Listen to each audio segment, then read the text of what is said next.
Hello friends, welcome to रिति study hub. तो आज का हमारा जो टॉपिक है वो है ASP.NET के अंदर हमने ऑनलाइन विजिटर वाला जो कोड है कैसे डिज़ाइन करना है। तो ऑनलाइन विजिटर का मीन है कि जैसे आपकी वेबसाइट एट ए टाइम कितने यूज़र उस टाइम पे देख रहे हैं या विज़िट कर रहे हैं, तो उनकी काउंटिंग आपको ऑनलाइन विजिटर में नज़र आएगी। तो ऐसा कोड हम ASP.NET में बड़े ही इजी वे के साथ डिज़ाइन कर सकते हैं। तो मेरे पास ऑलरेडी एक एग्ज़ाम्पल पड़ी हुई है, ये मैंने ऑलरेडी एक एग्ज़ाम्पल बना के रखी हुई है। पहले मैं इसकी आपको वर्किंग समझा दूंगा, फिर आपको मैं बताऊंगा कि कैसे बड़े ही इजी वे के साथ आप जो है ऑनलाइन विजिटर वाली जो फैसिलिटी है अपनी वेबसाइट के अंदर इम्प्लीमेंट कर सकते हैं। तो जैसे ये मेरे पास एक पेज मैंने ओपन किया है होम पेज डॉट ASPX, जिसमें मैंने कोड किया हुआ है कि ऑनलाइन विजिटर आपको शो हो, डिस्प्ले हो। तो इस टाइम पे मेरे पास जो ऑनलाइन विजिटर है वो 1 है, क्योंकि मैंने एक ही यूज़र हूँ मैं जिसने ये वेबसाइट ओपन की है। तो जैसे ही मैं इस कोड को कॉपी करूँगा और अपने किसी और ब्राउज़र के अंदर इसको दोबारा से ओपन कर लूँगा, तो वो भी एक अनदर यूज़र की तरह ही कंसिडर होगा। तो देखते हैं वहाँ पे हमारी जो ऑनलाइन विजिटर की काउंटिंग है वो कितनी डिस्प्ले होती है। तो चलिए यहाँ पे मैं अपनी सर्वर का लिंक देता हूँ, जो मेरा लोकल सर्वर है। तो एंटर करते हैं इसको। तो ये देखिए, जो ऑनलाइन विजिटर की जो काउंटिंग है वो 2 हो गई है, क्योंकि एक मैंने ऑलरेडी इसको विजिटर कंसिडर किया है और एक फिर से विजिटर कंसिडर किया है। तो 2 विजिटर जो है ऑनलाइन है। तो अगर मैं सेम ब्राउज़र के अंदर दोबारा से रिफ़्रेश करूँगा तो यहाँ पे भी जो ऑनलाइन विजिटर है वो 2 हो जाएंगे। तो ऐसा आप बड़े ही इजी वे के साथ क्रिएट कर सकते हैं ASP.NET के अंदर। तो चलिए इसको मैं क्लोज़ कर देता हूँ और अपना प्रोजेक्ट जो है वो स्टॉप करते हैं। तो अब मैं दोबारा से आपको एग्जांपल के थ्रू समझाऊंगा कि कैसे आप इसको क्रिएट कर सकते हैं। तो सबसे पहले इस प्रोजेक्ट को जो है मैं क्लोज कर देता हूँ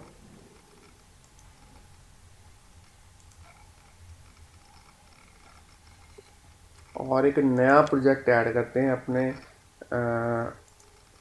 कंप्यूटर या PC के ऊपर। तो यहाँ पे मैं लोकेशन दे देता हूँ और यहाँ पे आप एप्लीकेशन का नेम लिख सकते हैं, ऑनलाइन विजिटर्स। और इसको मैं ओके कर देता हूँ। बस इतना आपने ध्यान रखना है कि जो एप्लीकेशन हो वो ASP.NET वेब एप्लीकेशन हो और यहाँ से वेब उसका सिलेक्टेड हो। तो इसको ओके कर देते हैं।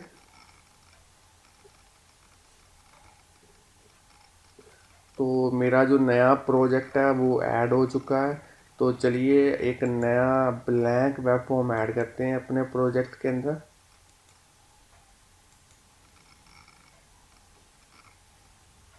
तो यहाँ से मैंने जो है वेब फॉर्म सेलेक्ट करना है और यहाँ आप वेब फॉर्म का नेम दे सकते हैं। तो मैं यहाँ लिख देता हूँ होम पेज और इसको ऐड कर देता हूँ अपने प्रोजेक्ट के अंदर।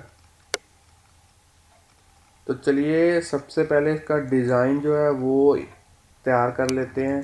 तो सबसे पहले मैं इस वेब फॉर्म के ऊपर क्लिक करूँगा और टूल बॉक्स में से एक लेबल इंसर्ट करूँगा। इसके ऊपर जैसे ही मैं डबल क्लिक करूँगा तो लेबल मेरा जो है वेब फॉर्म के ऊपर इंसर्ट हो चुका होगा। तो इसको सिलेक्ट करते हैं और इसकी एक प्रॉपर्टी है टेक्स्ट प्रॉपर्टी। तो यहाँ मैं लिखता हूँ रिति स्टडी हब। तो ये जस्ट चैनल की प्रमोशन के लिए मैं नेम लिख रहा हूँ। तो अगर आपने हमारा चैनल अभी तक सब्सक्राइब नहीं किया तो जल्दी से सब्सक्राइब कर लें, क्योंकि मैं इस तरह के वीडियोस ट्यूटोरियल डेली अपने चैनल के ऊपर अपलोड करता रहता हूँ। तो यहाँ पे एक लेबल और सेलेक्ट करते हैं और लेबल की जो प्रॉपर्टीज़ हैं उसमें लिख देते हैं view online visitors on our website using ASP.NET C#। जो जस्ट जैसे ही अपने ये मेरे टॉपिक के बारे में है तो इसलिए मैंने ये लाइन ऐड कर दी अपने एग्जाम्पल के अंदर। तो इसका जो फॉर कलर है वो चेंज कर देते हैं। तो अब जो है हमने यहाँ पे एक टेबल इंसर्ट करना है, टेबल, और टेबल की रोज़ होंगी 2, कॉलम होगा 1। जस्ट डिज़ाइन अच्छा क्रिएट करने के लिए इसको ड्रैग कर देते हैं, यहाँ पे थोड़ा सा नीचे कर देते हैं, और इसका जो बैकग्राउंड कलर है वो हम कर देते हैं बीजी कलर। कहीं भी इस रो के अंदर आपने क्लिक करना है और बीजी कलर चेंज कर देना है। अब इस सारे टेबल को हम सेलेक्ट करेंगे और इसकी जो प्रॉपर्टी है बॉर्डर्स को 1 कर देंगे।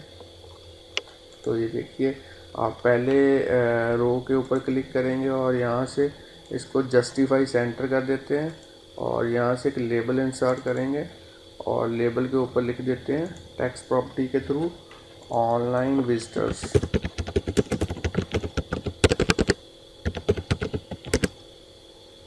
और इसका भी जो फॉन्ट है थोड़ा सा चेंज कर देते हैं। तो चलिए अब यहाँ पे एक और लेबल यूज़ करेंगे। यहाँ पे मैं लेबल ले लेता हूँ, एक और लेबल के ऊपर डबल क्लिक करूँगा और 4 इंसर्ट हो चुका है। और यहाँ से इसका जो फॉन्ट है वो बोल्ड कर देता हूँ ट्रू। ये मेरा डिज़ाइन पार्ट जो है कंप्लीट हो चुका है। अब जो हमने ऑनलाइन विजिटर वाला कोड इम्प्लीमेंट करना है, बेसिकली हमने एक फ़ाइल होती है global.asax, इसमें हमने एप्लीकेशन लेवल का जो है वेरिएबल क्रिएट करना है। जो वेरिएबल के अंदर हम जैसे ही कोई विजिटर आएगा उसका अकाउंट ऐड कर देंगे। जैसे ही विजिटर वेबसाइट छोड़ के चला जाएगा, सेशन उसका 10 मिनट के बाद जो है एंड हो जाएगा। तो जैसे ही उसका सेशन ऑटोमेटिकली एंड होगा तो हमारा जो एप्लीकेशन लेवल का जो वेरिएबल है उसकी वैल्यू जो है 1 डिक्रीमेंट हो जाएगी। तो ये सारा कोड जो है ऑलरेडी मैंने डिज़ाइन कोडिंग करके रखी हुई है। सारा कोड आपको फाइल की तरह ही मैं वीडियो की डिस्क्रिप्शन में दे दूँगा, आप वहाँ से इस कोड को यूज़ कर सकते हैं। और सबसे पहले हमने जो स्टार्ट वाला मेथड है उसमें हमने ये कोड ऐड करना है। ये मेरा स्टार्ट वाला मेथड है, एप्लीकेशन स्टार्ट वाला मेथड है, और यहाँ पे कोड लिखेंगे। सबसे पहले ऑनलाइन यूज़र्स को वैल्यू, जो ऑनलाइन यूज़र एक वेरिएबल है एप्लीकेशन लेवल का, इसको हम 0 कर देंगे। और बाद में जैसे ही सेशन स्टार्ट होगा तो हम यहाँ पे सेशन स्टार्ट के ऊपर जैसे ही कोई यूज़र विजिट करेगा हमारी वेबसाइट पे तो हम ऑनलाइन यूज़र में 1 प्लस कर देंगे। और इसी तरीके से जैसे यूज़र वेबसाइट को छोड़ के जाएगा, हम अपने जो सेशन एंड में जो है ये कोडिंग लिखेंगे कि जो एप्लीकेशन लेवल का ऑनलाइन यूज़र है उसको -1 कर दें। इसको सेव कर देता हूँ एक बार। और उसके बाद में हमने फॉर्म लोड है जो हमारा, उसके ऊपर ये कोडिंग करनी है। तो आप अगर चाहते हैं तो वीडियो को पॉज करके यहाँ से कोडिंग को नोट डाउन कर सकते हैं। यहाँ पे वीडियो को पॉज करके यहाँ पे कोडिंग को नोट डाउन कर सकते हैं, और इस कोडिंग को भी आप नोट डाउन कर सकते हैं। तो चलिए इसके होम पेज के ऊपर जाते हैं। तो इसके जो है व्यू कोड में हमने जाना है और यहाँ पे हमने कोड लिखना है ये वाला लेबल फॉर डॉट टेक्स्ट। और जैसे ही कोई विज़िट करेगा तो उसको नज़र आएगा कि क्योंकि हमने जो वहाँ से वैल्यू पिक की है एप्लीकेशन के ऑनलाइन यूज़र वेरिएबल से, और उसको लेबल 4 के साथ अटैच कर दिया है। तो अब जो हमने कोडिंग करनी है वो करनी है अपने वेब डॉट कॉन्फ़िग के अंदर। तो जैसे ही वेब डॉट कॉन्फ़िग के ऊपर डबल क्लिक करेंगे, सबसे पहले यहाँ पे हमने ढूंढना है जहाँ पे हमारा क्लोज हो रहा है सिस्टम डॉट वेब वाला टैग। तो इस टैग के ऊपर हमने एक कोड लिखना है सेशन के रिगार्डिंग। तो वो भी मैंने कोड जो है इस फाइल के अंदर पहले से लिखा हुआ है, तो इसको कॉपी कर लेते हैं। तो जो कोड हमने यूज़ करना है वो करना है सेशन स्टेट। तो मोड इसका इन प्रॉक कर देना है और कुकी लेस फॉल्स कर देना है, क्योंकि कुकीज़ को हमने यूज़ करना है। तो टाइम आउट जो है 10 मिनट्स का कर देना है। आप 5 मिनट्स का भी कर सकते हैं, 20 मिनट्स का भी कर सकते हैं, कि इतने मिनट्स के बाद जो आपका सेशन ऑटोमेटिकली क्लोज़ हो जाए। अगर यूज़र आपकी वेबसाइट के ऊपर इनएक्टिव रहता है या आपकी वेबसाइट जो है छोड़ के चला गया हुआ है। तो ये कोडिंग भी आप वीडियो को यहाँ पे पॉज करके नोट डाउन कर सकते हैं।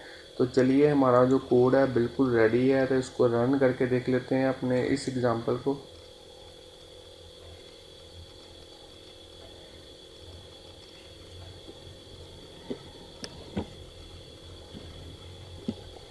तो स्टूडेंट जो मेरा आज की एग्ज़ाम्पल है वो मैंने रन कर दी है। तो ये देखिए मेरे पास जो ऑनलाइन विजिटर है वो 1 आ रहा है। अगर मैं इसको कॉपी कर लेता हूँ इसी को और अदर ब्राउज़र में ओपन करता हूँ, तो वहाँ देखते हैं इसकी जो वैल्यू हमारे पास कितनी डिस्प्ले होती है। तो चलिए यहाँ पर मैं एंटर कर देता हूँ इसको।